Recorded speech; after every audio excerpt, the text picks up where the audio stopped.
Sejam todos muito bem-vindos para mais um estudo bíblico aqui no canal Escute e Reflita. Hoje estamos com mais um novo componente, o Caleb.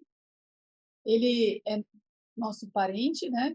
E é um prazer estar com você, Caleb, com a Simone, com o Elias e com o José Alberto. Eu sou a Lília e eu sou a produtora aqui do canal. O estudo de hoje é uma bênção, fala sobre a profecia que revela a hora do juízo. E antes de começar, eu gostaria de pedir para a Simone fazer uma oração, por favor. Oremos. Senhor que nos céus habitas, nós te agradecemos por tudo que o Senhor tem feito por nós. Te Amém. agradecemos, Senhor Deus, porque mais um sábado estamos diante de Ti na Tua presença para louvar e engrandecer o Teu santo nome. Amém. Amém. Amém. Senhor Deus, que o Senhor perdoe as nossas falhas, os nossos pecados, somos humanos, que o Senhor nos cubra com o Teu santo manto, que o Teu Amém. Espírito Santo, Senhor Deus, seja o nosso instrutor e também aquele que irá dar discernimento e entendimento às pessoas que estiverem ouvindo e que irão ouvir. Amém. Amém. Permaneça ao nosso lado, ajude-nos, Senhor Deus, prepara-nos para o grande dia final, que é a volta do Teu Filho para nos buscar. Amém. Nós te Amém. pedimos em nome de Jesus. Amém. Amém. E amém. Amém. Amém. Amigos, o estudo de hoje é muito interessante, a profecia que revela a hora do juízo. Semana passada, nós destacamos que existe um santuário no céu e vimos o que a Escritura mostra sobre esse tema. Então, nós vimos que tem um santuário no céu. Então, a gente leu textos como: e foi aberto o santuário de Deus que se acha no céu, e foi vista a arca do seu concerto. Nós vimos também textos como de Hebreus, que diz assim: nós temos a Jesus Cristo como nosso sumo sacerdote que adentrou nos céus e ministra em figuras e coisas, né, das figuras e sombras das coisas pertencentes, ministra no verdadeiro tabernáculo que o Senhor erigiu e não o homem, da qual o que tinha aqui nessa terra era figura e sombra, né? Mostrando que Deus, ele mostrou o santuário no céu e falou para Moisés construir uma figura e sombra. E a gente também falou que Jesus Cristo é o sumo sacerdote, também ele é o cordeiro. E também falou que os pães da proposição representam Cristo, né? A luz dos candelabros representa Jesus, a luz do mundo. A gente viu que o altar de incenso, sobe com aquele incenso ali que representa aquele aroma agradável, representa os méritos e a intercessão de Cristo, né? E sobe com as orações dos santos, fazendo com que as orações dos santos sejam agradáveis perante Deus mediante a obra de Cristo. E hoje a gente vai ver o correspondente, tá, ao dia da expiação, aquela cerimônia anual em que separavam-se dois bodes, em relação à realidade mais ampla. Ou seja, aquele símbolo significa o quê na realidade de Cristo? Tá? O dia da purificação do santuário, o dia da expiação, o que ele significa em relação à realidade de Cristo. E vamos fazer isso com o estudo do livro do Apocalipse, né? E o tema de hoje ele vai envolver principalmente os livros de Levítico, Hebreus e Daniel e Apocalipse, tá?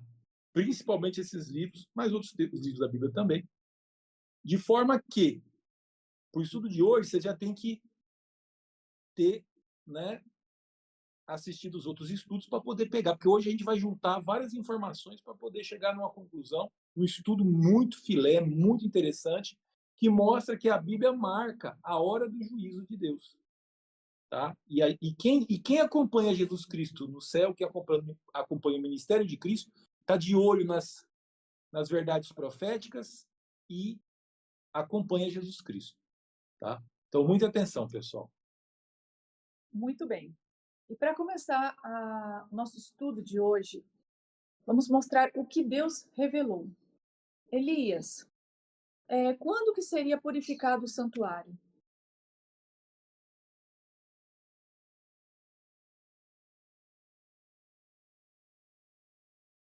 Aqui um anjo no meio do céu, né? Uhum. A primeira pergunta está ali relacionada em Apocalipse 14, verso 7. Lê para nós, Lília. Vamos ver o que que Apocalipse vem dizendo para nós. O que que esse anjo vinha revelando aqui e disse para que nós nos preparássemos ou estejamos preparados. Apocalipse 14, verso 7. Apocalipse 14, 7.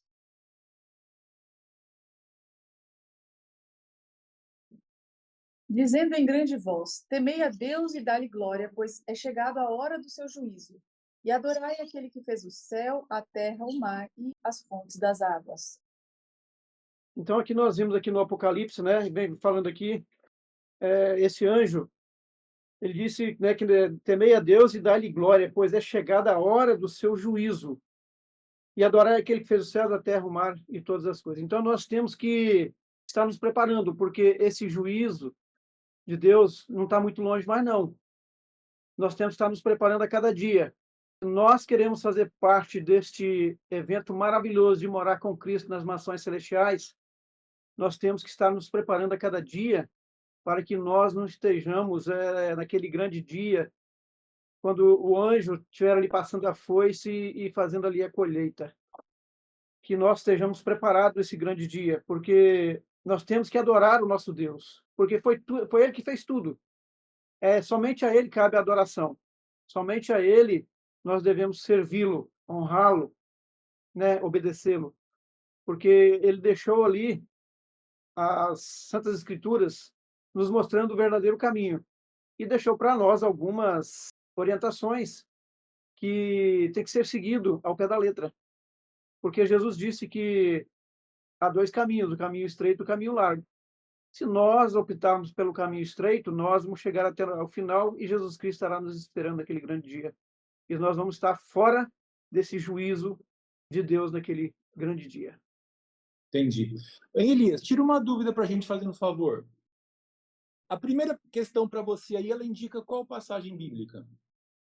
Apocalipse 14, verso 7. E como que é a pergunta? Qual é a solene mensagem proclamada pelo anjo que tinha o evangelho eterno? Entendi. A sua está diferente aí? Aqui está quanto seria purificado o santuário? Não é o estudo 14? 15.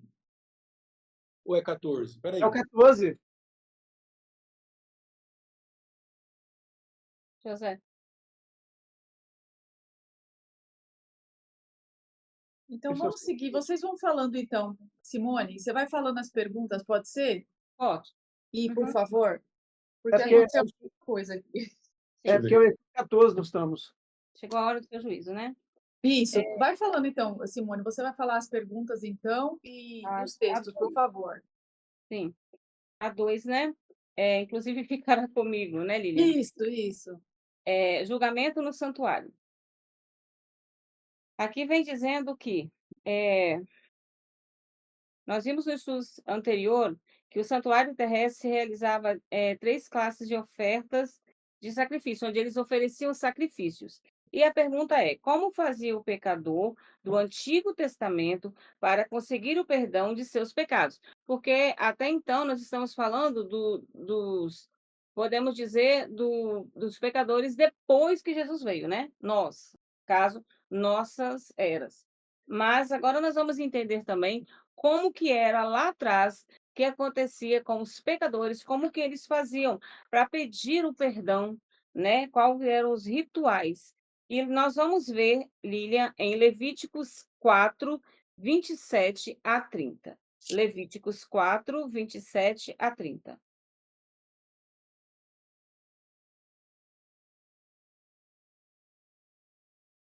Se qualquer pessoa do povo da terra pecar por ignorância, por fazer alguma das coisas que o Senhor ordenou se não fizessem, e se tornar culpada, ou se o pecado em que ela caiu lhe for notificado, trará por sua oferta uma cabra sem defeito, pelo pecado que cometeu, e porá a mão sobre a cabeça da oferta pelo pecado, e a imolará no lugar do holocausto.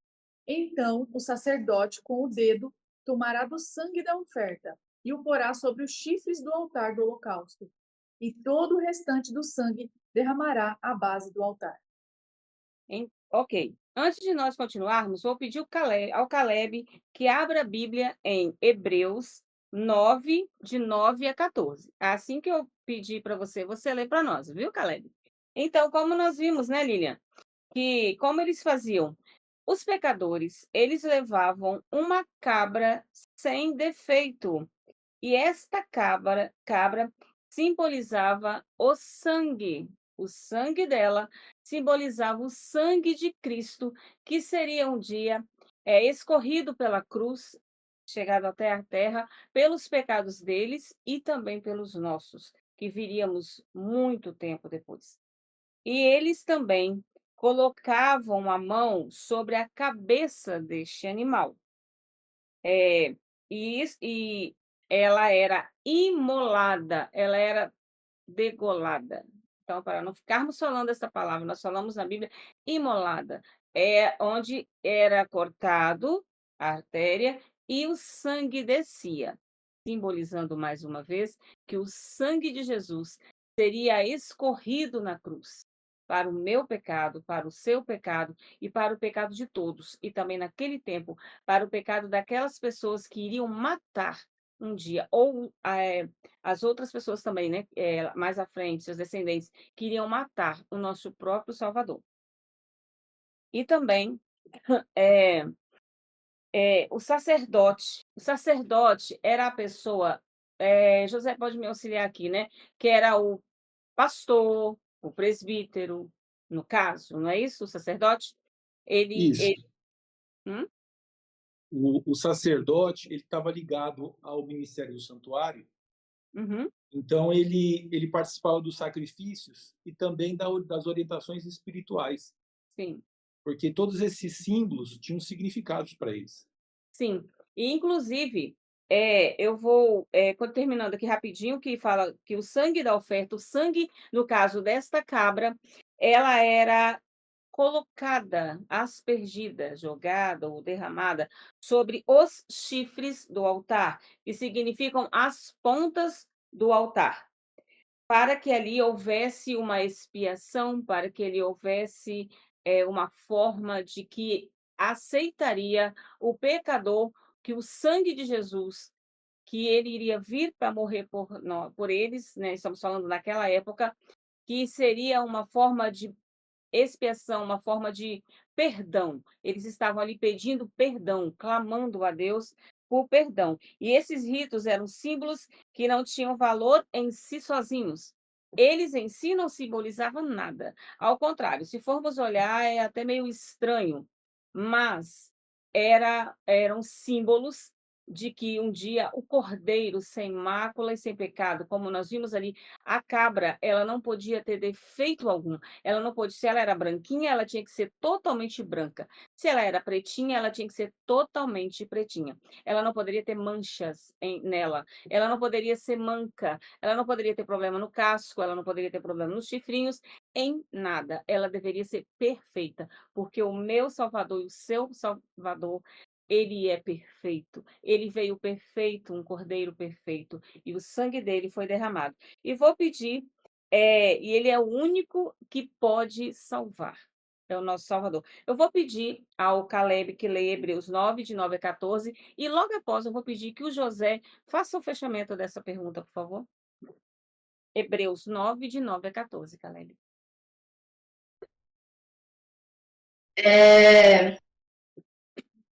Hebreus 9, de 9 a 14. É isto uma parábola para a época presente, e segundo esta se oferecem assim dons com sacrifícios. Embora estes, no tocante à consciência, sejam ineficazes para aperfeiçoar aquele que presta culto, e que não passam de ordenanças da carne, baseadas somente em comidas e bebidas, em diversas abluções, impostas até o tempo oportuno de reforma. Quando, porém, veio Jesus Cristo como sumo sacerdote dos bens já realizados, mediante o maior e mais perfeito tabernáculo, não feito por mãos, quer dizer, não dessa criação, não por meio de sangue de bodes e de bezerros, mas pelo seu próprio sangue, entrou no Santo dos Santos uma vez por todas, tendo obtido eterna redenção. Portanto, se o sangue de bode e de touros e a cinza de uma novilha aspergidas sobre os contaminados os santifica, quanto à purificação da carne, muito mais o sangue de Cristo, que, pelo Espírito Eterno, a si mesmo se ofereceu, sem mácula a Deus, purificará a nossa consciência de obras mortas para servirmos ao Deus vivo. Amém. Esse texto é muito interessante porque ele começa falando que isto é uma parábola para o tempo presente. Então, o que é parábola? Parábola é uma história que você conta onde os personagens refere-se a outros personagens e ao tirar uma lição. Tá? Então, você conta uma história e depois você aplica essa história para uma outra realidade. Então, o pessoal recebeu o que equivalente a uma parábola. Era uma cerimônia de ritos e símbolos. E essa cerimônia de ritos e símbolos não tinha virtude em si mesmo, mas apontava para o futuro, quando Jesus Cristo iria trazer o perdão amplo e definitivo. Então, aqueles animais, eles eram oferecidos e o crente tinha fé numa obra que ia acontecer no futuro. Tá? Quando Jesus Cristo falou assim, Abraão viu o meu dia e regozijou-se, nessa palavra está implícito que Abraão viu o dia em que o Filho de Deus ia ser substituído pelo filho de Abraão. Porque quando Isaac perguntou assim, e a ovelha, meu pai? Como é que vai ser a ovelha? Ele falou assim, o Senhor proverá. O Senhor proveio, o Senhor deu, o Senhor entregou o verdadeiro sacrifício que traz o verdadeiro perdão. Semana passada, nós lemos alguns textos aqui, eu mencionei, que no livro de Levítico no início lá, mostra os sacrifícios e diz assim, e fará expiação pela pessoa e os seus pecados serão perdoados. Então, a pessoa oferecia aquele animal, simbolicamente o pecado da pessoa era passado para a pessoa naquela cerimônia onde punha a cabeça sobre o animal e confessava os pecados. A lei estava exigindo a vida. O sangue, o pescoço do animal era cortado e o sangue era apresentado em virtude da vida. Ou seja, a lei exigia a vida, se apresentava o sangue. E esse sangue ele era derramado na base do altar. Em algumas cerimônias, como a Simone mencionou, ele era salpicado nos chifres que ficavam no altar. Um pouco desse sangue em algumas cerimônias eram levados lá para dentro e aspergidos assim, 7 vezes sobre o véu que separava o lugar santo do Santíssimo, e uma vez por ano, no dia da expiação, o sangue do bode que morria era aspergido em cima do propiciatório, que era a tampa da arca do concerto. Tá? Versículo 11 aqui de Hebreus 9. Quando veio Cristo, mediante os bens já realizados, ou seja, não mais símbolo, mas mediante a realidade, tá? Mediante o maior e mais perfeito tabernáculo, que eu mencionei na introdução, que é o tabernáculo feito por Deus, não desta criação, não feito por mãos humanas. Tá? Derramou o seu próprio sangue aqui na terra uma vez por todas e sobe para exercer seu ministério do céu com base no seu sacrifício. Então ele apresenta, Pai, eu me sacrifiquei, eu me ofereci. Tá? Então, a expiação que aconteceu na terra, tá? Gerou virtudes para acompanhar Jesus Cristo, de forma que ele exerce o ministério do céu, que ele aplica os méritos da morte dele para as pessoas que vão nascendo, pedindo perdão, e ele precisa ministrar a igreja com vários tipos de dons e do Espírito Santo. Tá? Então, o sangue de bodes e de bezerros, de novilhas, não tem a virtude e eficácia para perdoar os pecados do ponto definitivo. Todo aquele sistema dependeu de Jesus Cristo vir e morrer. Então, aquela fé que eles tinham foi imputado a eles como justiça após a morte de Jesus Cristo. Tá bem claro, Lili? É isso aí, gente? Sim, Sim. isso mesmo. E agora vamos para a terceira, é isso, né, Lilian? Isso. José, né? Que evidência bíblica nos permite entender que esses pecados perdoados ficavam registrados no santuário e o contaminavam? Jeremias 17, 1. Desculpa, eu falei o verso, né. Mas voltando à pergunta, José, fale para nós sobre o que evidencia Tá ali, eh, tem que ler. bíblica, né, que evidência bíblica nos permite entender que esses pecados perdoados, que você acabou de dizer, que acabamos de dizer, ficavam registrados no santuário e contaminavam. Fala para nós um pouco sobre isso. Mas ali tem que ler. Jeremias, né? Jeremias 17, quanto? 1, né? Isso. Isso, 17:1. Tá. Ou O pecado de Judá está escrito com um ponteiro de ferro e com diamante pontiagudo, gravado na tábua do seu coração e nas pontas dos seus altares. Isso. Então, esse texto bíblico, ele fala dos pecados de Judá, ou seja, os pecados do povo, tá? E os pecados do povo estavam escritos com ponteiro de ferro e com diamante pontiagudo. Veja bem, ponteiro de ferro, tá? Você pega, é um instrumento de ferro assim que parece um prego grande, que você pega a marreta e bate assim, ó. A ideia aqui deve ser de uma escrita na pedra, ou seja, tá muito bem gravado, tá? E também com diamante pontiagudo, porque o diamante é reconhecidamente um instrumento que risca uma pedra que tem alta dureza e que ele risca as outras pedras, tá? Então a ideia é o quê? O pecado de vocês está gravado em pedras, tá? Coisa muito evidente, tá? Não tem como tirar fácil, não.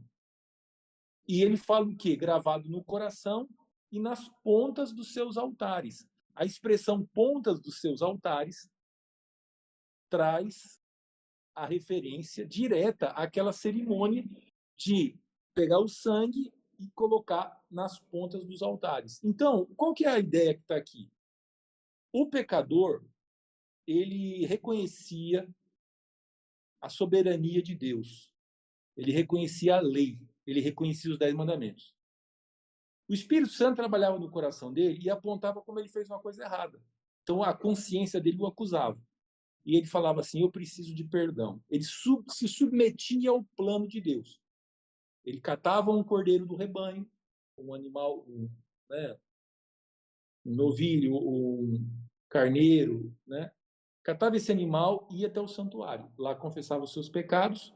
Simbolicamente, os pecados passavam dele para o animal morria. E quando o sangue era salpicado, era passado na ponta do altar, simbolicamente os pecados daquele ser humano ficava registrado no santuário, tá? Como eu comentei na pergunta anterior, o sangue ficava um pouco na base, um pouco na ponta dos chifres, na cortina e também lá em cima do propiciatório. Então, o pecado da pessoa, simbolicamente, passava dela para dentro do santuário. Ela saía perdoada, mas a resposta definitiva do pecado não era dada no sacrifício. Por que eu falo isso? Porque tinha uma cerimônia anual que era falar assim, a purificação do santuário, no qual era feito um sacrifício pelo altar, um sacrifício pelos sacerdotes, um sacrifício pela casa, que é o tabernáculo, de forma a remover todos os pecados que, durante o ano, tinham acumulados lá. Então, o primeiro sacrifício dava tranquilidade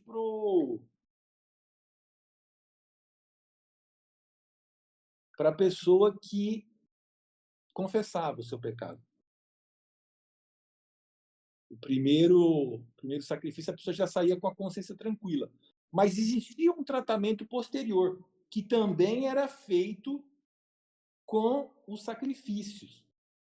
Tá? Tinha uma dessas cerimônias que não era para perdoar pecados de ninguém, mas os pecados que estavam acumulados no santuário. Então era feito um sacrifício para purificar o santuário. Isso mostra que a virtude de Jesus Cristo conquistada na cruz, ela atende àquele primeira solicitação de perdão, que a gente confessa: Senhor, me perdoa porque eu maltratei uma pessoa hoje. Mas assim mesmo o sacrifício de Jesus, ele vai fazer uma limpeza dos livros do céu, aonde estão registrados os pecados e as ações humanas, mostrando que tem uma dimensão mais ampla de justiça que vai ser alcançado com esses mesmos méritos, com esse mesmo sacrifício, com essas mesmas virtudes. Tá? Simone, conseguimos aqui localizar a lição 14 aqui. A Lília vai retomar. Excelente. Então vamos lá. 4. Elias, depois do acúmulo dos pecados dos penitentes durante 1 ano, o que se fazia no dia da expiação? Vamos ver o que diz para nós Levíticos 16, de 29 a 34. Será que o Caleb pode ler para a gente? Consegue ler para nós, Caleb? Levíticos 29 a 34. 16. 16. Isso, 29 a 34. Isso. Se o Caleb quiser fazer alguma pergunta ou se ele quiser fazer algum comentário, Caleb, fica à vontade, tá? A gente abre o espaço, você comenta à vontade.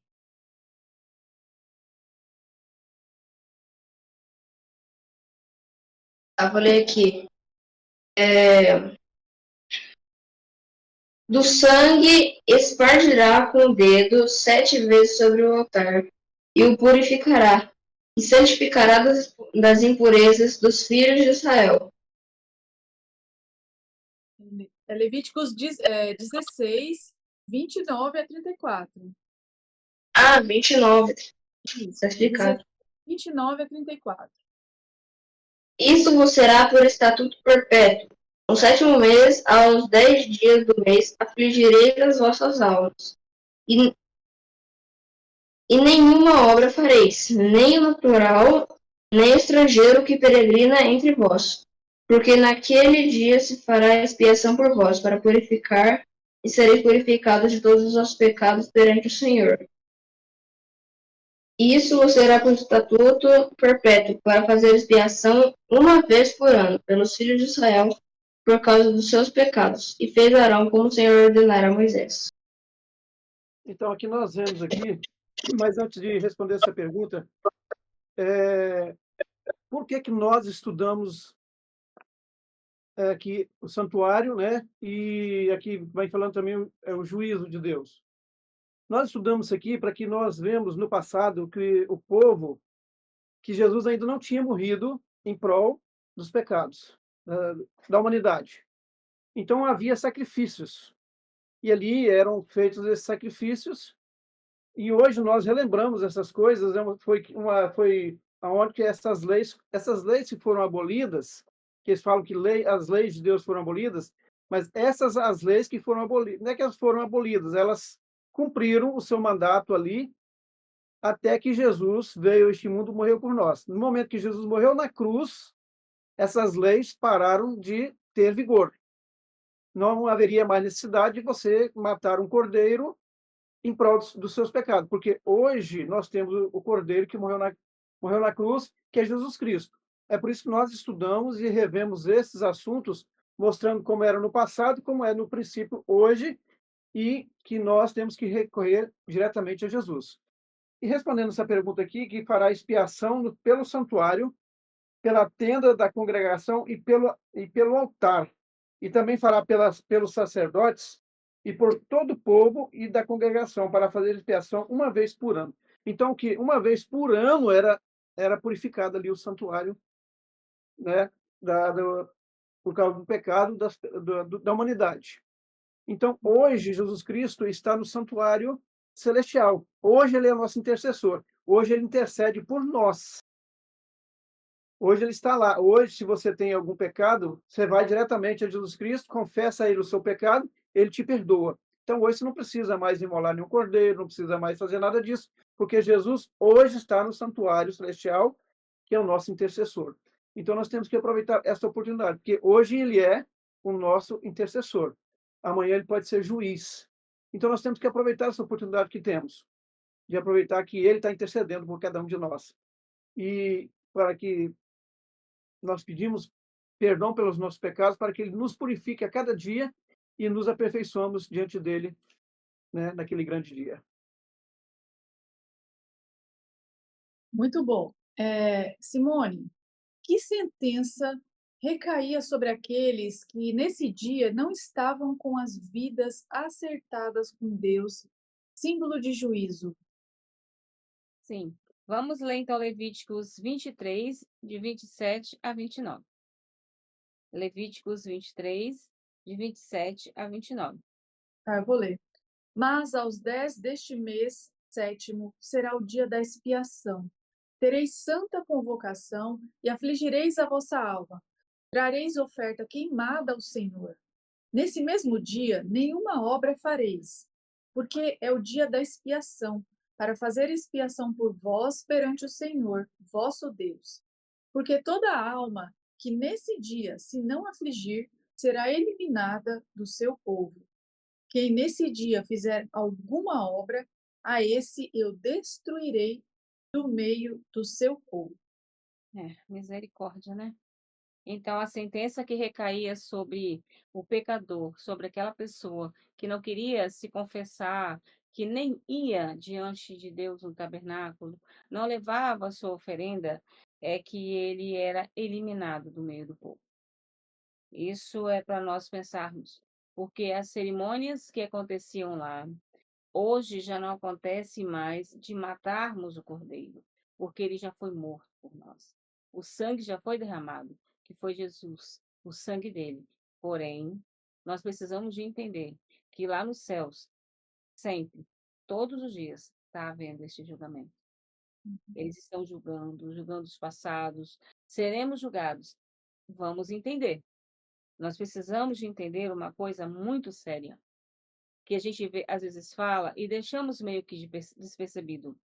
Nós, os vivos, seremos julgados vivos, enquanto estivermos aqui. A não ser que aconteça algum problema e a gente morra antes da hora, do tempo determinado, por alguma ignorância nossa, ou porque veio uma doença e a gente veio a falecer. Seremos julgados. Mas, para que o Senhor Jesus volte e busque a humanidade, todos, todos nós, menores e grandes, seremos julgados. Então, é muito sério. Enquanto estamos andando em nossas cidades, enquanto estamos dentro de nossas casas, enquanto estamos nós conosco mesmo, com os nossos pensamentos, nós estamos sendo julgados. E quando chegar o nosso dia? Será que eu que falo por vocês serei achado em falta? Será que vocês que estão do outro lado ouvindo serão achados em falta? Que o Senhor Deus não permita que isso aconteça. Por isso nós precisamos de estar firmes, de sempre nos achegarmos perante o nosso Deus e clamarmos. Hoje nós não levamos, hoje está muito fácil. Não é preciso você levar um cordeiro, é preciso você se ajoelhar, se assentar ou ficar de pé no seu quarto ou no lugar mais quietinho que esteja e pedir misericórdia a Deus. Hoje você não precisa de confessar a homens, a sacerdote nenhum. A Bíblia é bem clara para nós que acabou quando levava-se o cordeiro, colocava a mão, o sacerdote fazia o sacrifício e jogava o sangue sobre os cantos, né, sobre os altares do tabernáculo, simbolizando que ali ficaria registrado o pecado, porque este pecado registrado ficava ali, para que nós entendamos sobre os livros que serão abertos quando Jesus voltar e no milênio, quando estivermos vendo ou até participando do grande juízo. Mas para isso, lá no céu, quando Jesus voltar, não haverá julgamento de quem está lá. O julgamento que haverá lá é para mostrar para cada um de nós por que fulano não veio, porque ciclano também não veio. Então, vamos prestar bastante atenção. Falou muito comigo e creio que fala com nós 4 e com nós 5 que estamos aqui, com todos nós que estamos ouvindo e vocês que irão ouvir. Nós já estamos sendo julgados, porque o nosso Redentor não demora a vir a esta terra nos buscar. Não tem mais nada que preste aqui, nada. Já estamos passados da validade há muito tempo.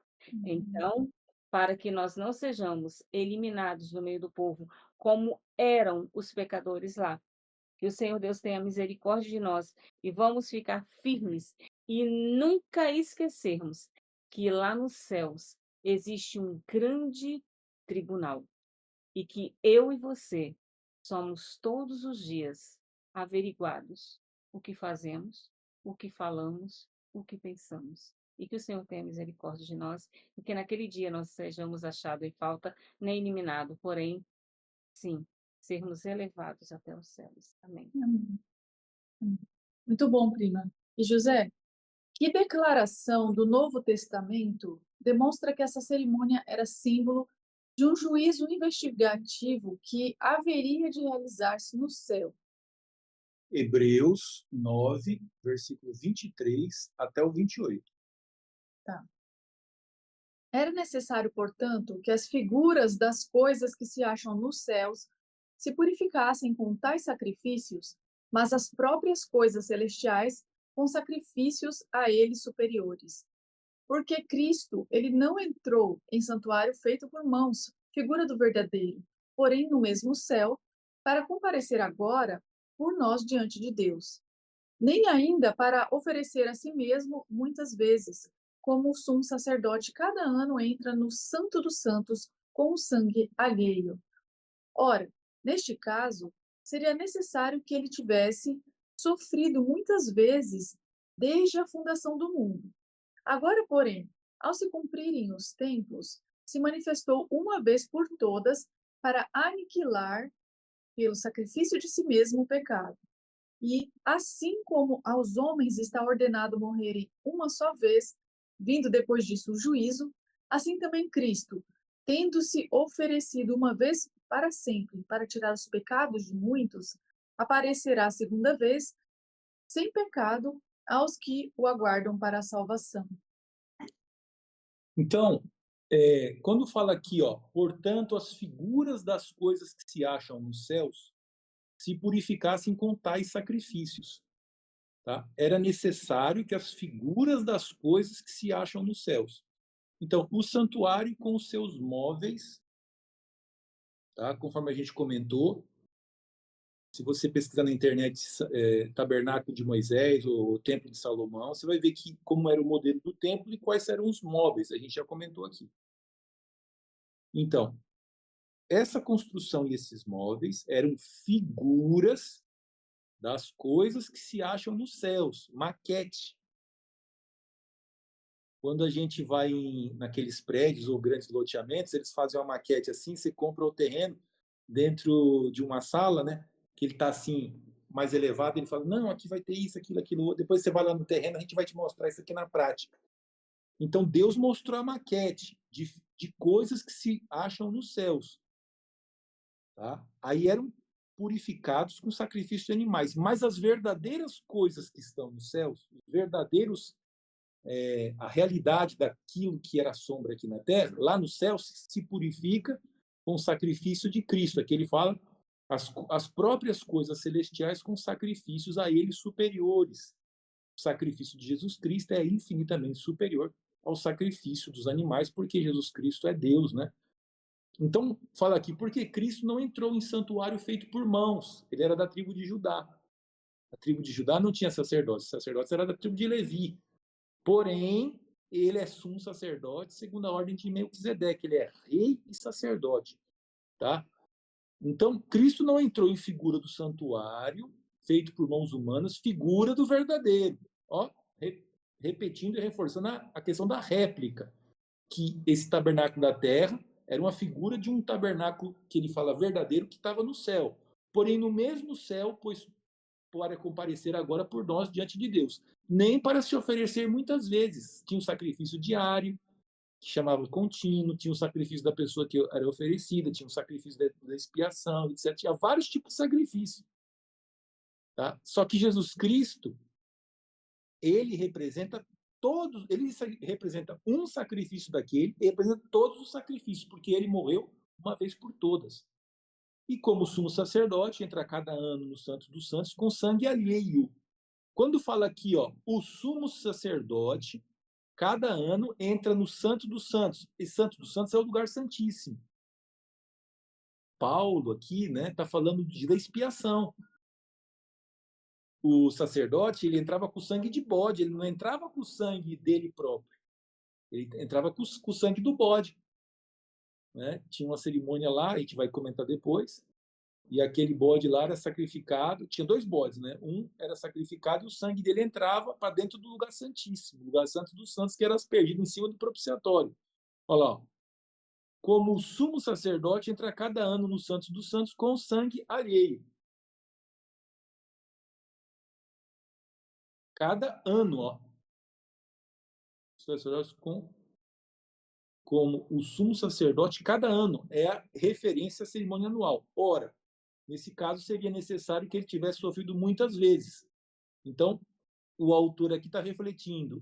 No caso de Jesus Cristo, essa questão da multiplicidade do sacrifício não tem correspondência, porque Jesus Cristo é um só e morreu uma vez por todas. Porém, ao se cumprirem os tempos, o cumprir dos tempos, chegou o momento da profecia, do dia da expiação escatológica de Levítico 23, né? A tipologia. Se manifestou uma vez por todas para aniquilar pelo sacrifício de si mesmo o pecado. Jesus Cristo sacrificou uma única vez para aniquilar o pecado em suas múltiplas instâncias dentro do processo em que ele é tratado, tá? Como eu falei, quando você confessa e depois apagando o registro desse seu pecado dentro do santuário. E assim como aos homens está ordenado morrerem uma só vez, vindo depois disso o juízo. O homem chega no final da vida dele e morre. Depois vem o juízo. O que está falando aqui? Que apesar de você pedir perdão dos seus pecados, o seu caso vai ser tratado mais uma vez dentro do juízo. E em que os mesmos méritos da expiação de Jesus Cristo na cruz vai ser aplicado para o seu caso dentro do santuário. Eita, gente, aqui o negócio é sério. Por isso que ele fala assim, tem que se afligir a alma, porque, o que você faz aqui nessa terra, seus pecados, vai ser tratado dentro de um juízo, viu? E como diz lá em outros textos, né, o juízo começa pela casa de Deus. E diz também assim em outro texto, importa que todos nós compareçamos perante o tribunal de Cristo. Isso aí assombra muitos evangélicos. Não, eu aceitei Jesus Cristo, meu nome não vai passar pelo juízo. Vai sim, aí é que vai. E o juiz, e quem aceita Jesus Cristo, o nome dele passa primeiro do juízo. O ímpio, que não confessou Jesus Cristo, a fase do julgamento dele é posterior. E só tem o privilégio de passar pela primeira fase do juízo quem confessa Jesus Cristo, quem confessou seus pecados, quem aplicou o sangue de Jesus Cristo na sua vida. Esse vai passar primeiro no juízo. Muito interessante isso aqui. Assim também Cristo, tendo se oferecido uma vez para sempre para tirar os pecados de muitos, aparecerá segunda vez sem pecado aos que aguardam para a salvação. Terminando o juízo, ele volta. Tá? Ele volta para sem pecado, como foi da primeira vez, para os que o aguardam para a salvação. Então, esse estudo que a gente está fazendo do santuário, ele traz chaves importantes para desvendar diversos outros textos bíblicos. Eles são bases e alicerces para uma compreensão mais ampla que nós estamos construindo junto com você, para que o conceito do juízo pré-advento, esse juízo aqui, que vai ocorrer antes da volta de Jesus Cristo, você entenda. Para quando aquele texto que o Elias leu na abertura, né? E vi um anjo voando pelo meio do céu, tendo o evangelho eterno para pregar aos que se assentam sobre a terra e a cada nação, tribo, língua e povo, dizendo, temei a Deus e dá-lhe glória, porque vinda é a hora do seu juízo. Quem é a igreja, quem é a religião que ensina essa hora do juízo? Que vai vir sobre todo mundo para adorar a Deus. A única igreja que tem essa doutrina aí da hora do juízo é a Adventista do sétimo dia. Por isso é que a gente é conhecido como reino de sacerdotes. Porque a gente consegue explicar o símbolo do sacerdócio e o correspondente em Cristo. Então, quem não consegue fazer a correspondência entre as cerimônias de Levítico e o correspondente em Cristo, não pode ser chamado reino de sacerdotes. Tem muita gente aí que quer aplicar aquele texto de Pedro a si mesmo indignamente, não entende nada dessas verdades espirituais, que Jesus Cristo é o sumo sacerdote, que tem um ministério, que tem um juiz pré-advento. Tá? Então não tem como, e por isso ele acaba não cumprindo, aquele movimento religioso acaba não cumprindo a primeira mensagem angélica. Ele não sabe o que ele prega, por isso que não vai entender a hora do juízo, não vai entender adorar aquele que fez o céu, a terra, o mar, as fontes, as águas, não vai chamar as pessoas para guardar o sábado, não vai entender que a lei dentro da arca, que está lá no céu, não sofreu alteração. Se você pegar um catecismo aí, você ler os 10 mandamentos, no lugar do quarto vai estar assim: guardar domingos e festas. Mas quem acompanha Jesus Cristo e o santuário celestial não é enganado pelas mudanças que são feitas pelas mãos humanas aqui nesse mundo, porque a gente acompanha o ministério de Cristo no céu. Então, você que está procurando qual é o movimento de Deus nesse mundo aqui que tem centenas de milhares de placas de igreja, meu amigo, assiste esse estudo aqui umas 10 vezes, depois corre para a igreja adventista. Não perca seu tempo, não.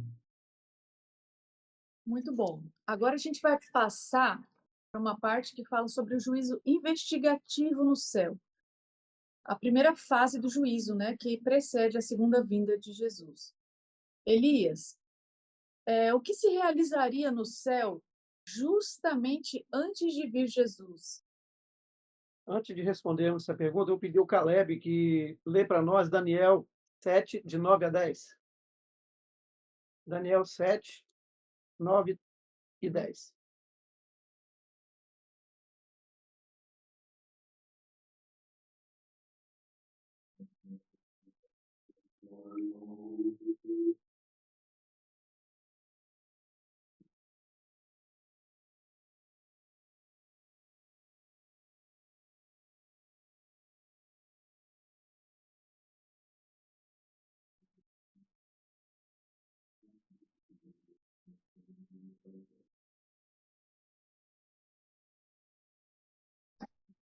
Qual que é o texto? É Daniel 7, 9 e 10. Tá. Continuei olhando, até que foram postos os tronos, e o ancião de dias se assentou, sua veste era branca como a neve, os cabelos da cabeça como a pura lã. O seu trono era chamas de fogo, cujas rodas eram fogo ardente. Um rio de fogo mandava e saía diante dele. Milhares de milhares o serviam e miríades de miríades estavam diante dele. Assentou-se o tribunal e se abriram os livros. Então, nós vemos aqui, né, que vem falando aqui, quando Daniel ali viu ali, né, Daniel viu que foram postos uns tronos. E quem estava sentado ali nesse trono? Era o ancião de dia. Quem era esse ancião de dias? Aqui representa quem? O Senhor Jesus Cristo. Porque ele é digno de abrir e fechar os livros. Porque ele mesmo disse para Daniel: Daniel, fecha esse livro, porque agora já não é dessa época sua mais. Né? Esse livro vai ser aberto, seria aberto pelo Cordeiro de Deus, que é Jesus Cristo. E nós vemos aqui que fala novamente, nós estamos vendo aqui novamente aqui sobre o juízo investigativo, aqui sobre os livros. Aqui fala dos livros que serão escritos os nomes daqueles que serão salvos, e também serão escritos todos os relatos das pessoas daquilo que é feito aqui na Terra, porque existe um anjo relator que ele está a todo momento relatando a tudo o que o ser humano faz. Porque quando chegar no dia desse juízo investigativo, não vai ter uma pessoa sequer falar que não sabia dessas coisas. Porque tudo está sendo relatado. Nós estamos hoje falando sobre esse estudo do santuário, nós estamos aqui promulgando, falando desse evangelho, falando ao mundo desse evangelho. Jesus diz de pregar esse evangelho a todo mundo, então virá o fim. Então, esse evangelho tem que ser pregado para todas as pessoas, para que elas creiam e vejam que realmente Jesus Cristo está voltando. Então, é o nosso dever de falar dessa mensagem. Então, você, ouvinte, que está ouvindo hoje, ou que um dia vai ouvir essa live, coloque em prática esse evangelho eterno, essa mensagem maravilhosa de Jesus Cristo, porque nós não estamos muito longe, mas está sendo feito, né? Aqui Daniel viu aqui os tronos sendo abertos aqui, os tronos ali, e abrir os livros. E não está muito longe mais desse juízo investigativo. Primeiro passou ali pelos mortos, as primeiras pessoas que morreram desde o dilúvio. Agora, imagine nós, desde o dilúvio até hoje, quantas pessoas se morreram. Mas já dá para se entender que esse juízo já se passou pelos mortos, que esse juízo agora está sendo pelos vivos. Dá para se entender que esse juízo está se promulgando agora por nós, porque Jesus está às portas. O que eu estou fazendo para que quando Jesus abrir ali o livro da vida, o que ele vai achar sobre o meu respeito, sobre o nosso respeito, o que nós estamos fazendo em prol daquilo que Jesus Cristo pediu que nós fizéssemos. Então, meus queridos, vale a pena nós gastarmos tempo de estudarmos a Bíblia, de buscar o nosso Deus, recorrer ali o que ele pediu que nós fizéssemos.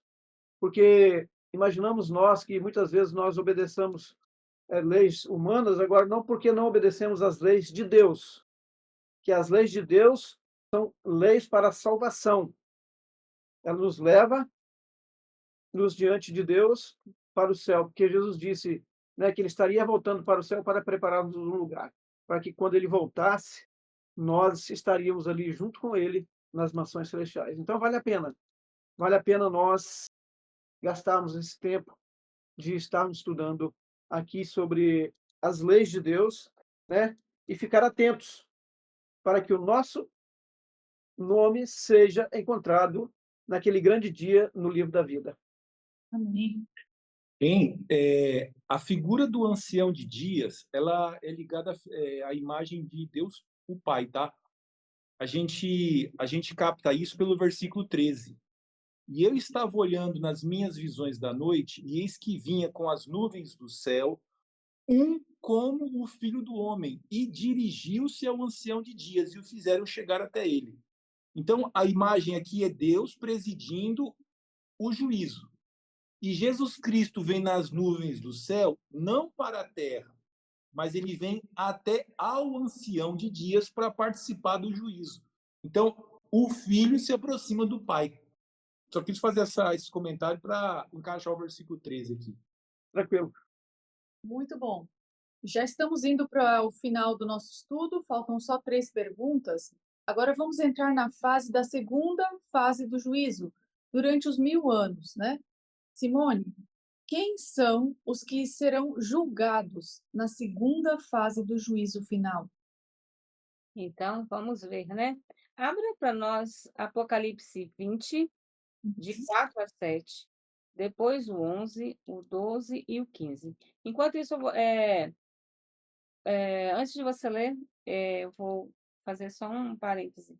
Nós vamos ver aqui o que foi falado na 5, que a pessoa que não se chegava diante de Deus para pedir perdão, para levar o sacrifício, ela era eliminada.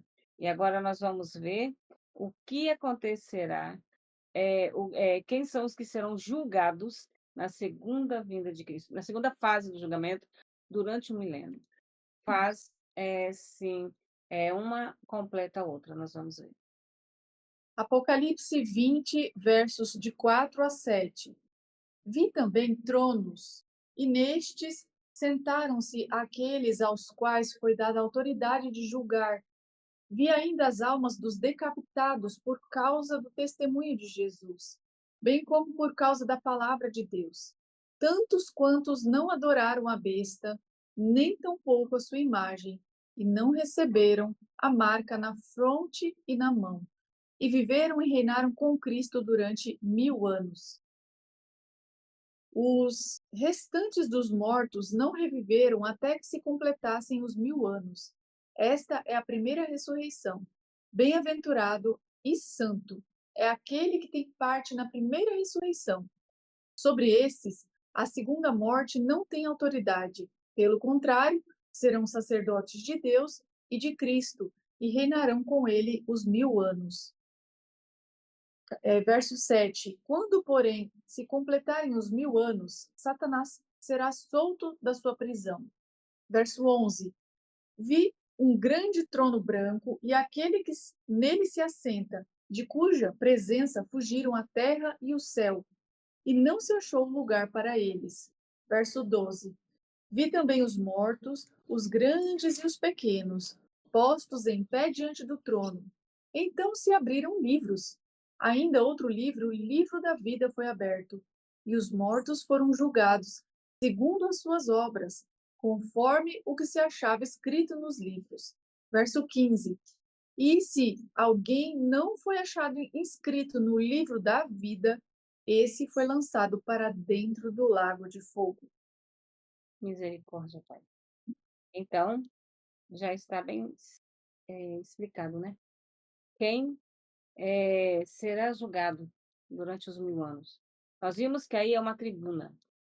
Nem todos que estão lá irão julgar. Estará uma plateia, estará uma assembleia, né? As pessoas, os salvos estarão lá. Alguns nós não sabemos como será feito, quem serão as pessoas que estarão diante do júri, né? Diante do juiz, que é o nosso Deus, diante do advogado, que agora também será juiz, Jesus, o nosso Salvador, diante do Espírito Santo, que é aquele que tanto nos incomodou, para reconhecermos o verdadeiro amor e o sacrifício de Deus, de Jesus, feito por nós, e lá se abrirão livros para aqueles que estão mortos. Quem são estes? Aqueles que não fizeram parte da primeira ressurreição quando Jesus voltar. Aqueles quando Jesus aparecer nos céus. Os que estiverem vivos serão transformados. Os que já estiverem dormindo, porque é o sono da morte, não a morte em si. Eles serão ressuscitados, já transformados, para encontrar com o Salvador nos ares. Será muito lindo, mas, como eu já disse outras vezes, o Senhor Deus, ele deixou escrito, usou homens, né, para escrever Apocalipse. João, em Patmos, escreveu Apocalipse, o último livro, o livro que estamos vivendo, já chegando ao final, graças a Deus, e ele deixou escrito que, após a descida da Nova Jerusalém, quando estiver sendo jogado fogo e enxofre sobre os perdidos, que Jesus, o nosso Salvador, irá enxugar de nossos olhos todas as lágrimas. Amém. Porque lá no céu, sim, amém. Porque quando tiver esse julgamento dos que foram mortos, será muito triste. Lá será parentes vendo pessoas queridas, parentes, amigos, vizinhos, aquele irmão querido da igreja, aquela irmã tão querida de oração. Então, esse estudo, ele está falando muito comigo. Nós precisamos rever, assim, os nossos conceitos para ontem. Jesus, ele pode voltar. Se eu morrer, se eu infartar, se não houver tempo para que eu peça perdão, eu serei julgado. Eu serei julgada nesta fase, que é a segunda fase. A fase onde tudo já acabou. Queridos que estão nos ouvindo do outro lado, que irão nos ouvir, quero falar uma coisa mais uma vez para vocês. Não existe purgatório. Não. Houve sim expiação lá atrás, quando se matava um cordeiro, uma cabra, um bode, e usava o sangue para aspergir sobre o altar. Houve sim a maior expiação do mundo, quando o meu e o seu Salvador morreu na cruz e derramou sobre a terra, terra essa onde foi feita a matéria em que eu e você somos feitos. E ele morreu. Ali era a única e última chance para nós. Ele irá voltar. E não demora. Não vai demorar. Amém. Amém. E quando ele voltar e que estiver sendo feita este julgamento final, não haverá mais chance. Quando a cidade santa descer, aí se cumprirá o final deste julgamento, onde descerá fogo e enxofre. Mas saibam, queridos, o nosso Deus é amor. Se ele não voltou ainda, se ele não disse ao filho, vá buscar aqueles meus escolhidos, aqueles que me aceitaram, que me ouviram, é porque você precisava de ouvir. Se você está ouvindo, querido, faça bom proveito do que você está ouvindo. Aceite agora Jesus, para que naquele grande dia você esteja junto com as pessoas que estarão assistindo o grande julgamento final daqueles que, infelizmente, nunca mais se ouvirá o nome deles após o final do juízo, onde será o lago de fogo e enxofre. Amém. Então, Simone, quem são os que serão julgados na segunda fase do juízo final? São aqueles que não têm o nome escrito no livro da vida, né? E E o não nosso nome é escrito no livro da no vida quando a livro gente da se vida. batiza, né? Sim, quando a gente se batiza e aqueles que, aceitam na hora da morte, no leito da morte, como temos várias pessoas, já trabalhamos muito em assim, levando a mensagem aos hospitais, a gente via as pessoas realmente se entregando, você sentia a presença do Espírito Santo. Eles também aceitaram, foram batizados pelo Espírito Santo ali. Eles aceitaram a verdade, aceitaram que Jesus é o único Salvador, que o sábado é sim o dia de guarda. E eles aceitaram que os 10 mandamentos, nenhum, quando Jesus veio a essa terra, foi quebrado, foi mudado. Ao contrário, o quarto mandamento, onde se fala tanto, é aquele que foi feito lá no Éden, e ele vai ser até a eternidade, pois de um sábado a outro, iremos diante da face do próprio Deus adorá-lo. Estes sim não serão julgados. Estes sim têm o nome no livro da vida. Mas se você está ouvindo e não aceitou, se você já fez parte do povo de Deus, saiu, e infelizmente seu nome não está no livro da vida. Se o Senhor Jesus voltar, infelizmente você estará no segundo julgamento. Isso não faça parte de nós, nem dos nossos, não é? Então, gente, já comentei isso aqui, mas eu vou reforçar porque faz parte do tema do estudo. Quando a gente leu Daniel 7, versículo 9 e 10, que apresenta o ancião de dias, os tronos, os anciãos, e abriram-se o julgamento e abriram-se os livros, e veio um como filho do homem,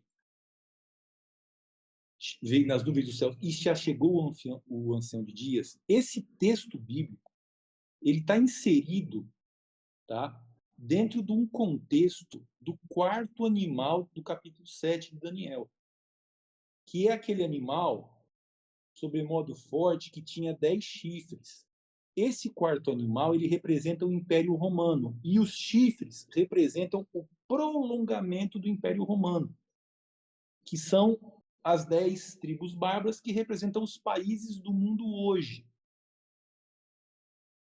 No capítulo 2, os países do mundo hoje, da nossa atualidade, eles são representados pelos pés da estátua, em parte de ferro e em parte de barro, que tem 10 dedos. O capítulo 2 tem 10 dedos. O quarto animal, no capítulo 7, tem 10 chifres. De um desses 10 chifres, tem um chifre que cresce mais que os outros, tem boca e olhos. Tá? O menor país da Europa, que cresceu mais que os outros, é aquele que tem a função eclesiástica. É o conhecido como o Vaticano, né? Um território de um chifre pequeno, que é um estado pequeno, mas ele cresceu e se tornou muito forte. E cresce, inclusive, em direção ao céu. Tá? Nos dias dos prolongamentos do chifre pequeno, enquanto aqui na terra é jogada a verdade por terra e a verdade é restaurada mediante a pregação do povo de Deus, no céu começa-se o julgamento. Então, depois a gente vai chegar no gráfico que mostra a hora do juízo. Quando começou o julgamento no céu, o julgamento pré-advento? Isso. Só que eu estou mostrando para vocês que ele acontece na altura do quarto animal do prolongamento. Eu estou encaixando o julgamento dentro do esquema do capítulo 7. E mostrei para vocês que, se você for enquadrar o julgamento no capítulo 2, ele está na época dos pés da estátua. Quando a gente leu aqui o capítulo 20 de Apocalipse, olha que interessante. Segurou o dragão, a antiga serpente, prendeu por 1000 anos, ó. 1000 anos. Até que se completasse os 1000 anos, ele não vai poder enganar as nações. Na época em que Satanás está preso, encarcerado, algemado, o profeta também viu tronos. E nestes assentaram-se aqueles aos quais foi dada a autoridade de julgar. Aqui, ó, a autoridade de julgar foi nomeado juízes. Você está entendendo que os 1000 anos eles começam depois da volta de Jesus Cristo? Então, a primeira fase do juízo ela acontece na época do prolongamento do Império Romano. A segunda fase do juízo acontece na época do milênio, enquanto Satanás está preso, os santos estão julgando no céu. Olha lá, ó. E as almas dos que foram decapitados por causa do testemunho de Jesus. Isso aqui é uma dica de quem Deus vai colocar para julgar. Sabe quem que é? São os mártires, tá? As almas dos decapitados por causa do testemunho de Jesus foram pessoas que morrendo falando assim, eu sigo a Jesus Cristo. Eles foram julgados em tribunais humanos, eles foram condenados nos tribunais satânicos, mas no tribunal de Deus eles vão julgar. Acontece naquele período dos 1000 anos que os santos vão estar no céu, né? Inclusive, Paulo fala assim, vocês não são dignos de julgar as coisas mínimas? Vocês não sabem que vocês vão julgar até os anjos? Ou seja, aqueles a quem foi dada a autoridade de julgar são pessoas que Deus vai falar, ó, vocês vão se sentar aqui e participar do juízo, tá? Então, o que acontece? Eles vão reinar com Cristo durante 1000 anos. Então, vai ter uma segunda fase do juízo em que os santos vão julgar. E eles vão julgar quem? Vão julgar aqueles cujos nomes não estão escritos no livro da vida. E quando terminar essa fase do milênio, do julgamento no céu, e vem a terceira fase do juízo, que Deus vem para poder queimar os ímpios no lago de fogo, e aí cada um vai pagar mediante as obras que cometeu errado contra Deus. Então, são as 3 fases do juízo nas Escrituras e encaixadas cada um no tempo da profecia, né? Dentro da história conhecida e na que Deus revelou, que ainda não aconteceu, mas vai acontecer. Isso, muito bom.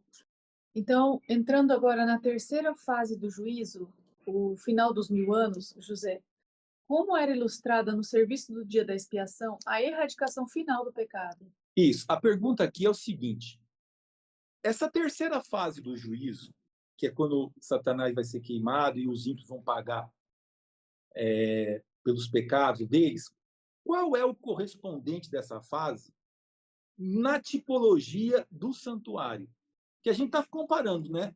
Os símbolos e o cumprimento, os símbolos e o cumprimento, os símbolos e o cumprimento, mostrando que o dia da expiação do santuário, o Yom Kippur, ele tem uma correspondência a uma visão de juízo no céu, que tem uma fase na época do prolongamento do Império Romano, tem uma fase no milênio e tem uma fase depois. Essa fase depois, na qual Satanás e os ímpios vão ser lançados no lago de fogo, qual é o correspondente dele nos tipos e símbolos lá da cerimônia do povo de Israel? É isso que a gente vai ver aqui. Aí eu vou pedir para a Lília ler Levíticos, Caleb. Caleb, ajuda nessa, Caleb.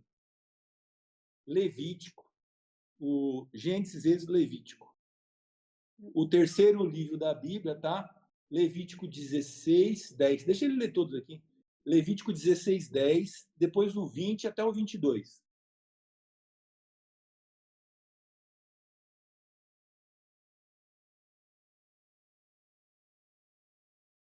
Mas o bode sobre que cair a sorte para bode emissário será apresentado vivo perante o Senhor, para fazer a expiação por meio dele, e enviá-lo ao deserto como bode emissário.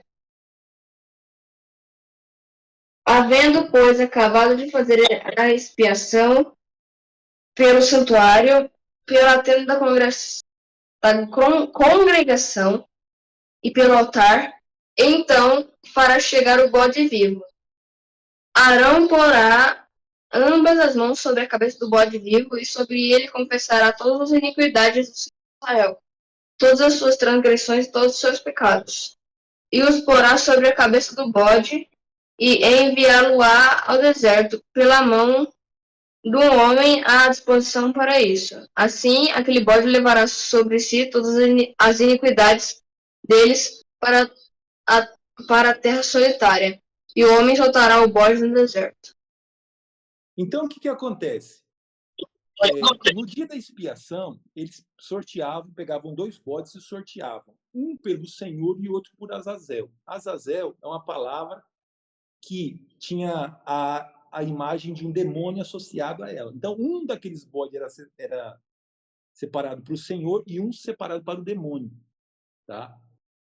O bode que representava o Senhor, ele morria, e com o pecado dele era feita uma expiação pelo santuário. Terminada a obra de expiação, pegava-se aquele segundo bode que representava Satanás e confessava sobre ele os pecados, tá? E falava assim, ó, vocês carreguem esses pecados. Você pegava alguém e levava esse bode para o deserto, terra solitária, e ele morria abandonado lá. Qual que é o correspondente? O correspondente é o seguinte: Jesus Cristo, ele morreu pelos nossos pecados para fazer expiação e nos salvar. Então está ligado ao santuário. Porém, depois que a obra de Cristo terminar, que chegar ao final dos 1000 anos, Satanás vai estar preso. Na hora que Deus for fazer o juízo executivo, que é a terceira fase, ele vai fazer o seguinte: ó, Satanás, você originou o pecado, eu dei o meu filho para se sacrificar pelo povo, e todos que tiveram fé nele tiveram seus pecados perdoados. Agora, você como responsável pelo pecado, segura a tua parte aí, ó. Você é o originador do pecado e você tentou a humanidade durante esses 6.000 anos. Essa parte aqui é sua. Você segura que Jesus Cristo não tinha pecado. Ele morreu pelos pecados dos outros. Mas os seus, você vai segurar. Tá? Porque Jesus Cristo, o sacrifício de Jesus Cristo, não socorre a anjos, mas socorre a descendência de Abraão. Por isso ele se fez carne e osso. E no final, Satanás vai segurar a parte dele, porque em cada pecado que a humanidade comete, tem Satanás tentando lá, então ele tem culpa também no cartório. E o lado dele ele vai segurar sozinho no milênio, no lago de fogo e enxofre.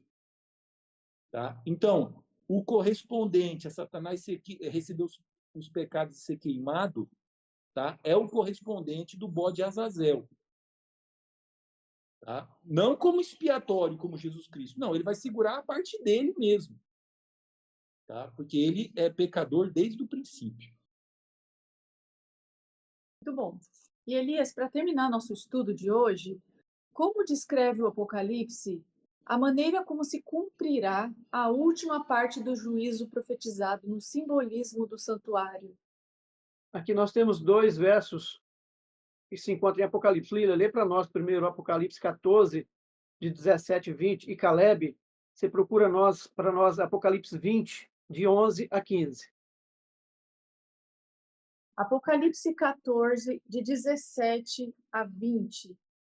Então, saiu do santuário e se encontra no céu outro anjo, tendo ele mesmo também uma foice afiada. Saiu ainda do altar outro anjo, aquele que tem autoridade sobre o fogo, e falou em grande voz ao que tinha a foice afiada, dizendo: Toma a tua foice afiada e ajunta os cachos da vindima da terra. Portanto, as suas uvas estão amadurecidas.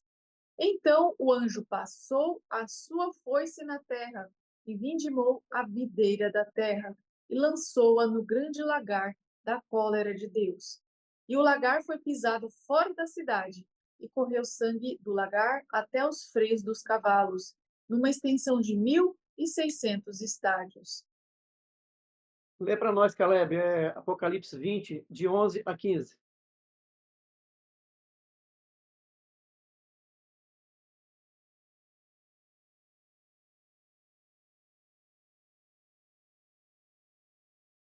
Caleb, você está aí? Eu acho que ele caiu. Caleb? Está ouvindo, Caleb? A Lília lê, quando a gente chegar, a gente deixa uma passagem. Eu acho que ele voltou, a conexão. Você pode ler, Caleb? Apocalipse 20, versos 11 a 15? É porque o rostinho dele sumiu aqui para a gente da live. Aqui a gente nós conseguimos vê-lo. Vocês estão conseguindo vê-lo? Sim, estamos conseguindo vê-lo. Ah, tá. Estou vendo aqui no computador do Natan.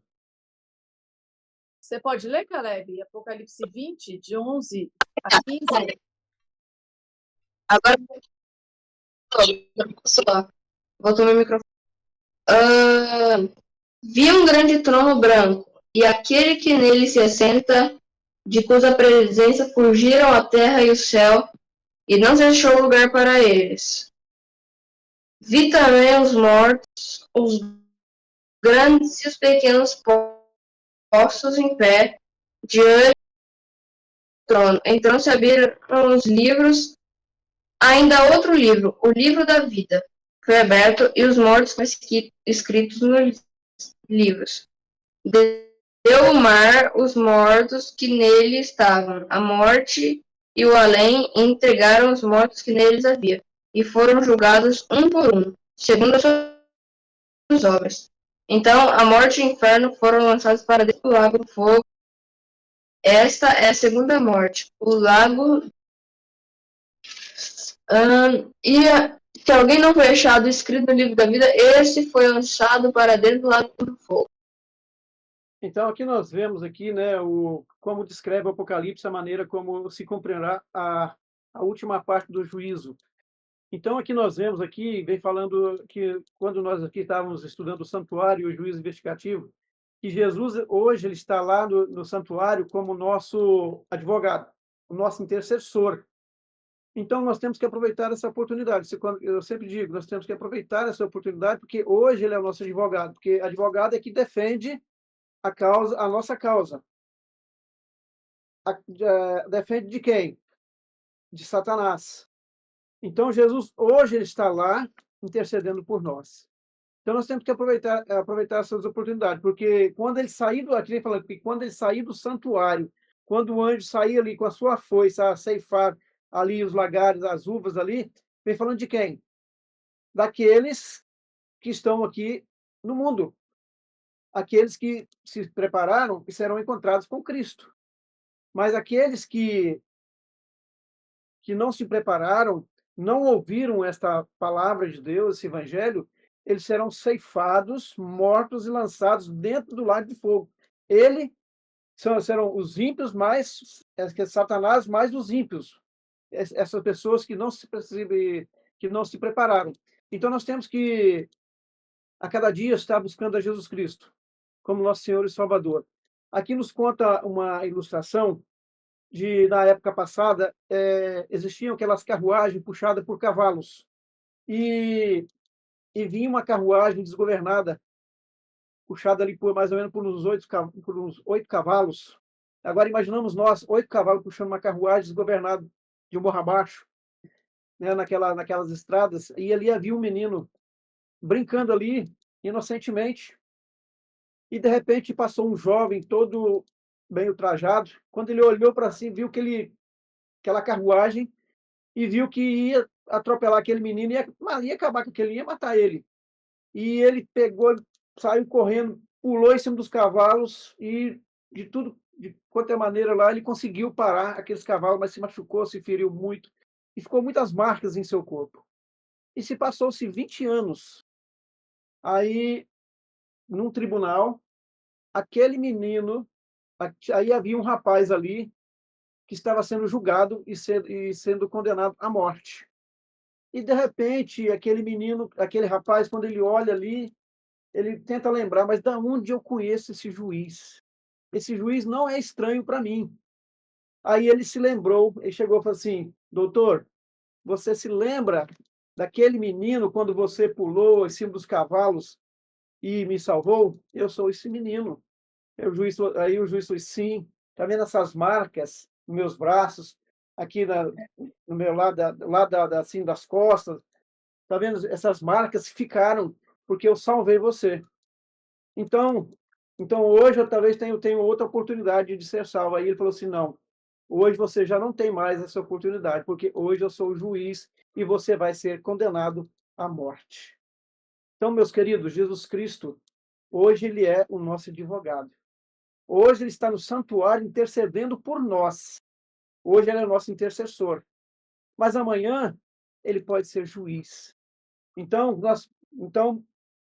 poderemos falar assim: mas Senhor, quando é que nós te vimos nus, não te vestimos, tiveste fome e não te deste de comer, tiveste preso e não fosse visitar-me? Então ela fala assim: a um desses pequeninos que tu deixaste de fazer, a mim o deixaste fazer a mim. Então nós temos que fazer em prol dos nossos semelhantes, porque nós estamos fazendo em prol de quem? De Jesus Cristo. Para que naquele grande dia, quando Jesus estiver voltando na nuvem dos céus, nós não possamos ser achados em falta e podemos ser salvos, nós e a nossa casa. Amém. Possamos estar nos preparando esse grande dia. Então, meus queridos, vale a pena sermos fiéis, vale a pena estudarmos a palavra do Senhor, vale a pena pesquisar o que a Bíblia requer que nós fazemos, porque essas verdades estão sendo ditas. Nós estamos falando aquilo que está escrito na Bíblia. A Bíblia vem revelando todas essas questões. Vocês podem pegar essas lives e assistirem, vocês podem ver que realmente está sendo tirado tudo ali que está escrito na Bíblia. Não é falado assim, falado por homens, nem por fábulas. Então são coisas que Jesus Cristo deixou para nós, para que nós aprendêssemos a cada dia, para que quando Jesus voltasse, nós não fosse achado em falta. Que aquele que vai ser achado em falta, como a Simone diz, ali naquele grande dia, né, aqueles que não acharem seu nome escrito no livro da vida serão lançados no lago de enxofre, ali com Satanás. Obrigada, Elias. Obrigada, Simone. Caleb, muito obrigada. José, muito obrigada. Para terminar, você podia fazer o fechamento, por favor? Então, mediante tudo isso que a gente aprendeu e estudou, chegou um momento que tem que tomar nossa decisão. Sendo que meu nome será considerado no juízo final, rogo a Jesus, meu advogado e defensor, que me defenda e cubra com os méritos de seu sangue e que me ajude a ser fiel súdito de seu povo no reino de Deus. Então, retificando o estudo de hoje, o tema foi: chegou a hora do seu juízo, tá? E na semana que vem, se Deus quiser, estaremos estudando sobre a profecia que revela a hora do juízo. Aí Dando sim, continuidade, né? isso, dando a continuidade. Se Deus quiser, estaremos aqui no sábado que vem, né, por volta das 15 horas aí. E 14 horas daqui. isso. E que Deus os abençoe. Muito obrigada, Elias, Simone, Caleb, José, pela explicação que vocês deram.